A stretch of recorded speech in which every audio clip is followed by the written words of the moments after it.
I married a narcissist. What am I supposed to do?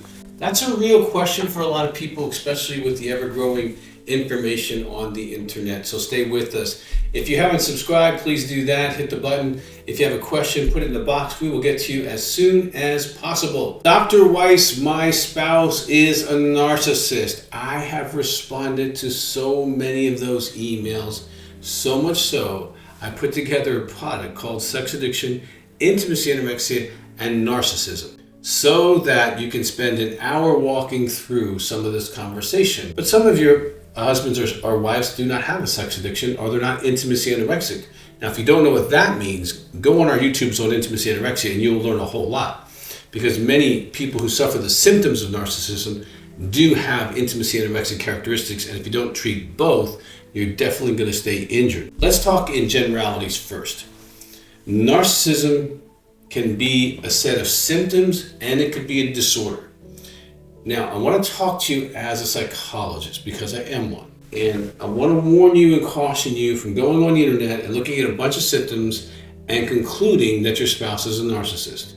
I'll give you how to determine that in just a moment. Now, firstly, when we go to diagnose narcissism in the DSM, it tells us not to do so more than once, I think 2 or 3 times, if someone is active in an addiction. That could be alcohol, drugs, sex, porn, work, food.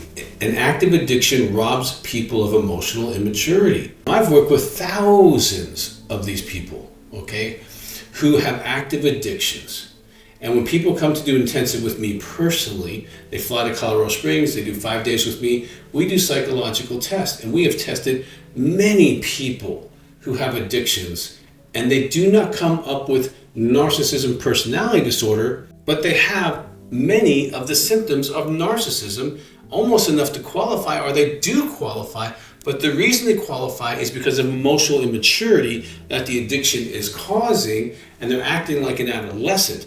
So therefore, there's not the empathy, they're grandiose, they want to be treated special. All those characteristics you see on the internet, you are experiencing a spouse, but you're experiencing the symptoms of an addiction, maybe, or you are truly experiencing a characterological disorder. Now, if they have addictions, you have to go that route first, okay? And if they have any kind of sexual addiction, porn addiction, call our office, 719-278-3708. If they're intimacy anorexic, call our office, because you have to treat the addiction first to see if the symptom cluster reduces. Now, I've worked with thousands of these people.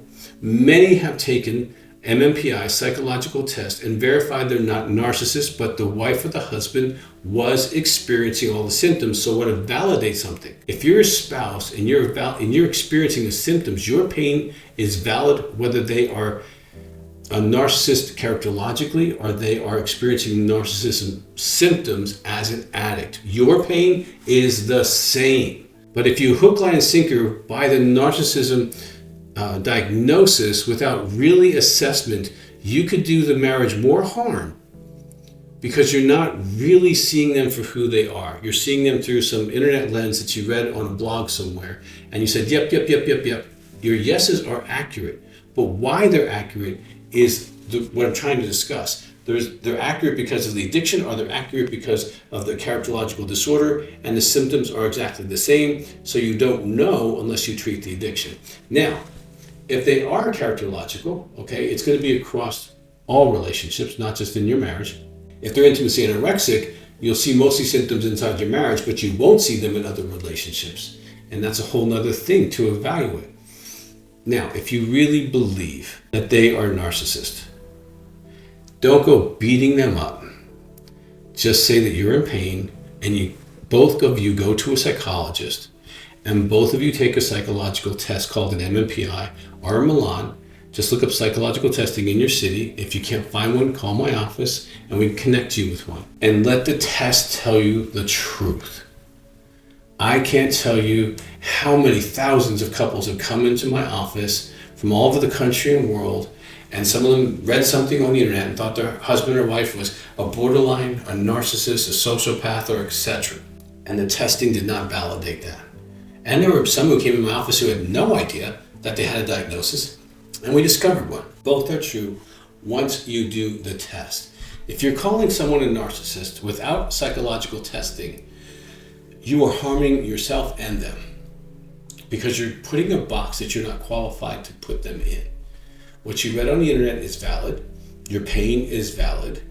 You have to find out if the diagnosis is valid. Pain doesn't make the diagnosis valid, because I've worked with thousands where they were experiencing the symptoms of narcissism, but they brought me a sex addict, or they brought me a porn addict, or they brought me an alcoholic, and the addiction robbed them of immaturity.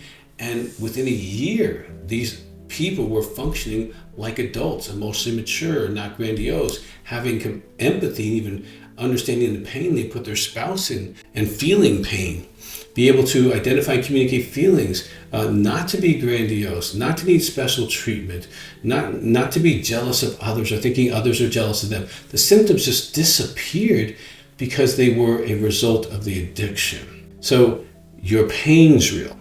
I will say that. And you might want to get help for your pain. Okay, we have counselors you can call, and you can get help for being in a relationship like this. Get help with establishing boundaries, because either way, you're going to want help with boundaries. We have a great video called Boundaries. It can help you a lot, regardless of whether it's addiction or characterological. You're going to need to have boundaries.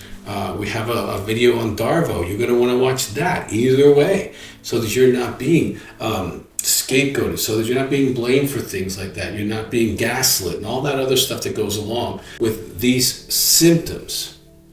So you do need to educate yourself. I would encourage you to get support for yourself before you start trying to solve their problem. And that seems to work the best. And if we can help you with that, we want to help you with that. You can get the video that I mentioned on narcissism, sex addiction, intimacy anorexia.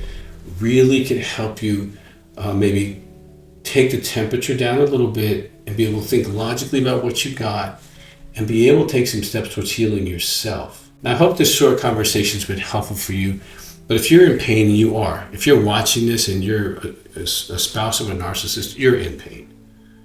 And I want you to know that I do understand and I hear that. But the path to your healing is yours, and you can give opportunity for them, but they have to take that opportunity. And if they don't, you need support so that you can make the decisions you need to make and find out what you need to do for your healing. So if we can be of help, call 719-278-378. And I hope that you take this as kind of a step to maybe step back, figure out what's really going on, and solve the real